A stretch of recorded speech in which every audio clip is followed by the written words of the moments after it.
Hey guys, welcome back to the channel. Happy Friday. Look, I was thinking about the car and I've caught a lot of grief about buying it, $6,500. Um, a lot of people said, hey, this is a fixer-upper. Um, you got to do a lot of work for this car and you paid that much. You could have probably got you a Cobra.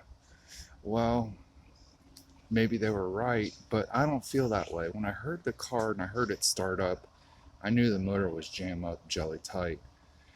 There's a Ford Speed Racing shop in Clearwater, and I think Rob did the heads over there on this motor, and this is a 351 SVO crate motor. I ended up fixing the problem.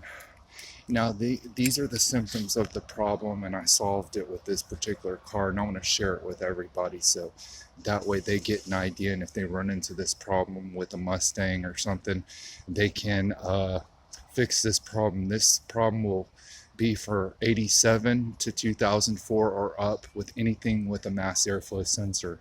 Now my problem was in neutral or in drive. In neutral or in park, I could rev the car. But when I put it in drive and put a load on it and gave it gas about 1500 or hard gave it gas, it would totally fall on its face. It would lose power. It'd feel like it was breaking up.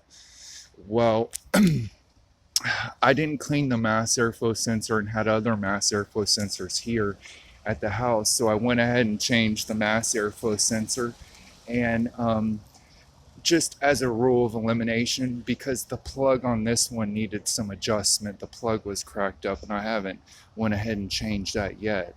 So I wanted to test and get it back to right, and that was my goal before I took it apart. My girlfriend put me onto that. She said, look, try to get it right the way it is before you go ahead and take it apart and put your transmission. So I said, okay, I'll do that. I'm so glad I did that.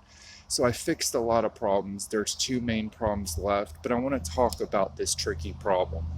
So I could rev it in park or neutral. When I put it in drive and put a load on it and mashed on it, it would break up, it would backfire.